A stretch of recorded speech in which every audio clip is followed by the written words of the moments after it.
What's up guys, Jeff Cavalier, AthleteNext.com. Today we continue our perfect workout series, this time with one of the most requested, the perfect ab workout. Now guys, you have to realize that we're not just talking about the rectus abdominis when we're talking about an ab workout. See, a lot of times people use the all-inclusive term of abs to mean much more than that, to mean the obliques, to mean the transverse abdominis, maybe even to mean the serratus, because all these muscles matter and they're all going to be included and worked in our workout here. But how are we going to dictate what's so perfect? Guys, you know I've said before, there's no such thing as one singular perfect workout. But we have to include some features to make it a really damn good one. And when it comes to the abs, it's less about the exercises, because we know we have literally hundreds, if not thousands of opportunities here to pick from different exercises. It's more about making sure we hit the main function and to make sure that we actually hit the main sequence of how we want to train these muscles. I'll start with the sequence. When you're training your abs, because the bottom-up movements tend to be heavier and harder, because the weight of your legs is always going to be more difficult than lifting your torso, you want to start with those when you have the most energy. You're going to find that if you save your lower or bottom-up movements towards the end, you're not going to get as much out of them. So we work in this particular sequence that's going to work its way all the way through both variations of this workout. That's right, I said both because I'm going to include a beginner and a more advanced version of these workouts because I know people are at different levels that want to follow this. As a matter of fact, to make it even really easy, I'm going to include the use of just a band and a pull-up bar, so even if you're doing this at home, you're not going to have a hard time following along. Now guys, when we talk about the function, the abs do a lot of different things. They don't just do this. Right? That's what a lot of people think they do. They think they just crunch. But as a matter of fact, they actually control motion in the opposite direction. They'll pull you back and control that. And we want to make sure we work that function if we're going to have a complete workout. They also control motion in other directions. They prevent us from lateral movement if it's unnecessary or unwanted. And we can work exercises that will do that too. They'll also prevent rotation. Matter of fact, we can stay right here in the middle and have someone push our arms left or right and not have them go anywhere, and the main function there is going to be attributed to the work of the abs and the obliques. We also know that they can control rotation. They can let it happen, but happen under your control. As a matter of fact, they can become main drivers of rotation, explosive, powerful drivers of rotation. And any workout that overlooks this aspect of it isn't doing its due diligence. So we want to make sure that we include that function as well. We're going to include all the proper functions and hit them in the right sequence and go through all the anatomy here so you guys understand what it is you're trying to accomplish and actually get a peek at the muscles that are doing the job for you. So when it comes to the anatomy part, guys, sometimes it can be confusing, but it's all made so much easier when we do what we always do with the perfect series, and that is break out the muscle markers. And as you guys can see here, the six-pack muscle, the rectus abdominis, is pretty identifiable. As a matter of fact, what I want you to look at, though, is not just how easily noticed it is, but really what is the direction of the fibers. And what is it attaching? It's going up and down, north and south, attaching the rib cage down to the pelvis, driving the movement of flexion of our body top down or bottom up. And we know we can take advantage of this motion at the same time realizing that it's not the only thing that happens, because all you got to do is look at another muscle here, like the obliques. Now if you look at the external obliques, which are the visible muscles above the internal obliques, you can see that the direction is oriented at an angle, at an oblique angle. That's where I got the name from. And the driver of this is that it has a different function. It's going to be really good at helping us to rotate and control rotation like I talked about. So we're going to have opportunities to do that if we follow the fibers like always. And the internal obliques ironically run at directly the opposite direction. But it does the same thing. It's controlling rotation in another way, again working in concert with the obliques on the other side to produce some really magnificent things when it comes to rotation. But then we can look at another muscle here, and that's the transverse abdominis. And this one runs more like a weight belt, literally around your waist, with the idea being this is driving stability. We want to take advantage of that because we can do that in certain exercises better than others to really get more out of it, and I'm going to show you how to do that. And then finally, guys, the forgotten core muscle, as I've always alluded to, the serratus, the interdigitation, that's right, I said interdigitation, of the obliques with the serratus itself is there for a reason. There's a reason why they work together and prefer to work together, and if we could do that, we will achieve a level of perfection that any other workouts that don't do this are missing. Alright guys, so we kick this off with a bottom-up movement. Remember, we talk about wanting to do them when we're stronger or have more energy. So the bottom-up movement will drive this. And if we look at the beginner version here, we start with the iso reverse crunch, with the main function being focused on that pelvis. I talked about in the beginning how the attachment of the rib cage to the pelvis means that we're just trying to bring the pelvis towards the rib cage, not get a swing. You don't see me doing this. You don't see me swinging the legs down and up, down and up. That becomes a hip flexor driven movement. If we just isolate the lifting of the pelvis, we're going to do a better job of hitting the abs and making them do what they're supposed to be doing. Now, if we want to make this more difficult, we look over here at the advanced side, and this is a hanging x-rays. The advantage of the hanging x-rays is twofold. Number one, it's more difficult because we have to lift the weight of our legs as opposed to having a bent leg. And number two, we're actually lifting them for a longer period of time than we are when we're laying down. The strength curve of these exercises are different. More prolonged tension on the hanging raise than we would be in any variation of a laying down raise. And more importantly, another thing that we have is this accessory movement of being able to bring the legs together, to adduct the legs, stabilizing the pelvis from the bottom up with the activation of the adductors. So the x-rays allows us to do that. So either way, guys, if you're starting to build here the perfect beginner workout, or if you're starting to build the advanced workout, this is where you want to start. All right, moving on to the next exercise here. This is our bottom-up rotation movement. And if you look at the beginner version here, guys, we have something called a seated ab circle. This is an exercise where we actually get some upper body stability because we can keep our hands in contact with the ground, which is perfect for more of the beginners doing these workouts.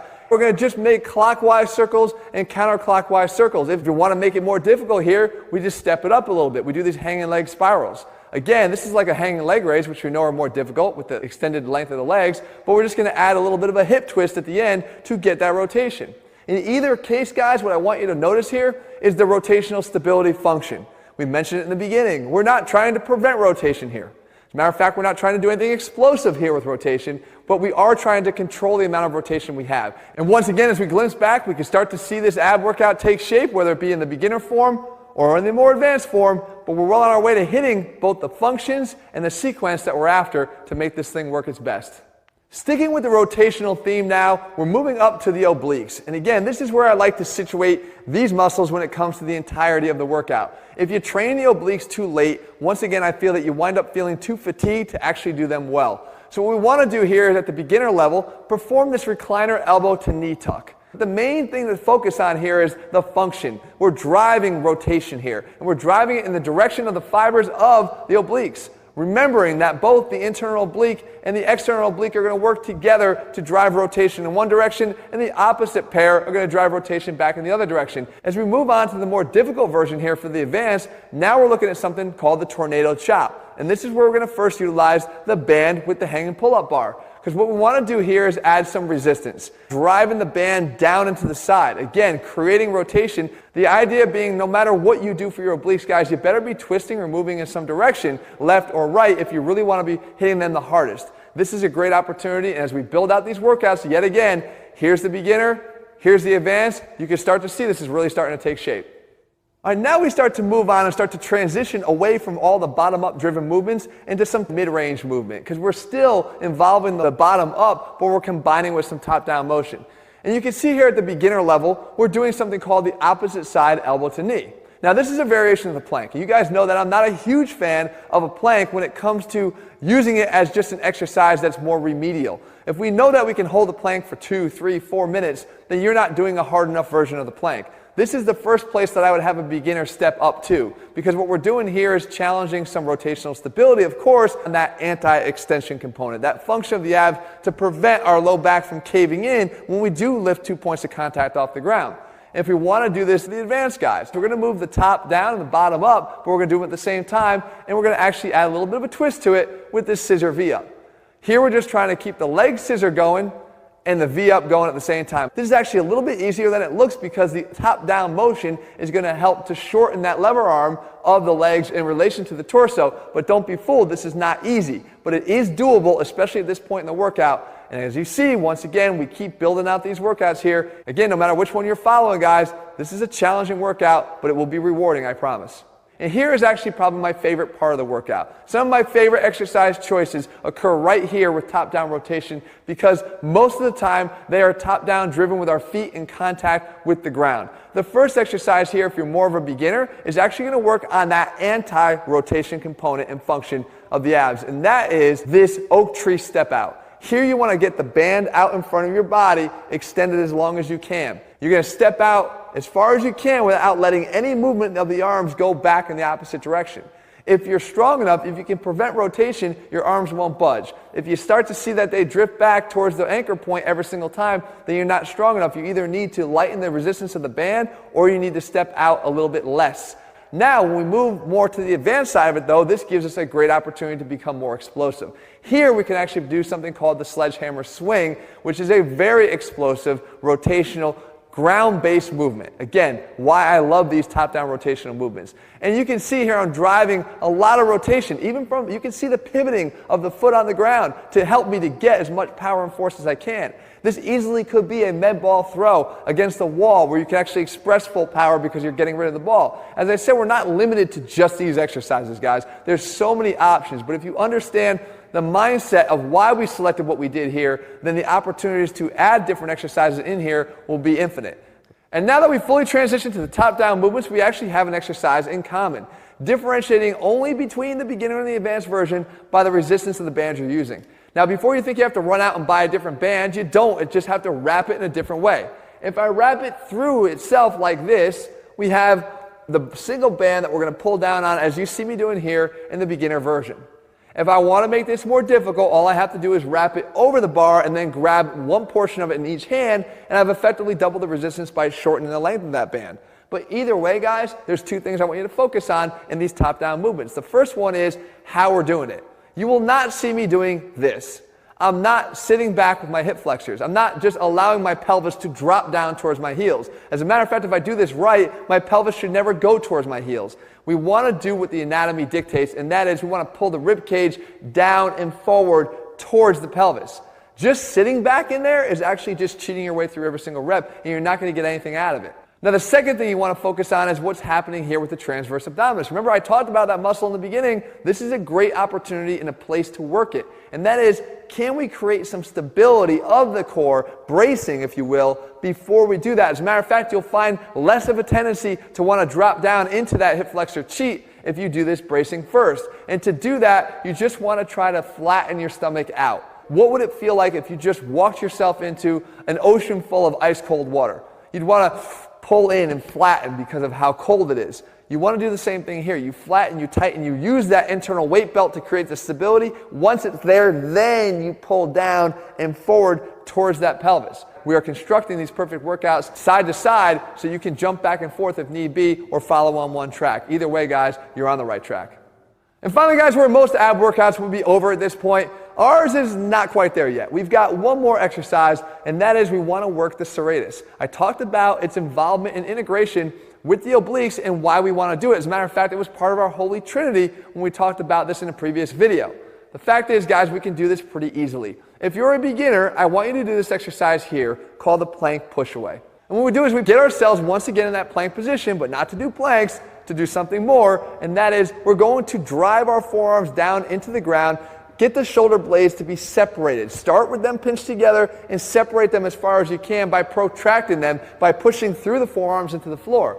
This you will feel will activate the muscles right there in the serratus that will create some stability of the shoulder blades as they relate to your entire rib cage. That is important. That is a function of core stability. So we can work that here and at the same time help to develop the muscles that are going to be clearly visible as they work together with the obliques. If we want to make this more difficult, we can do this plank punch out. As I punch the band out and away from my body, it's that extra push. Don't just get it out in front of you. Push out in front and then another 2 or 3 inches. And you'll really feel that serratus doing the work.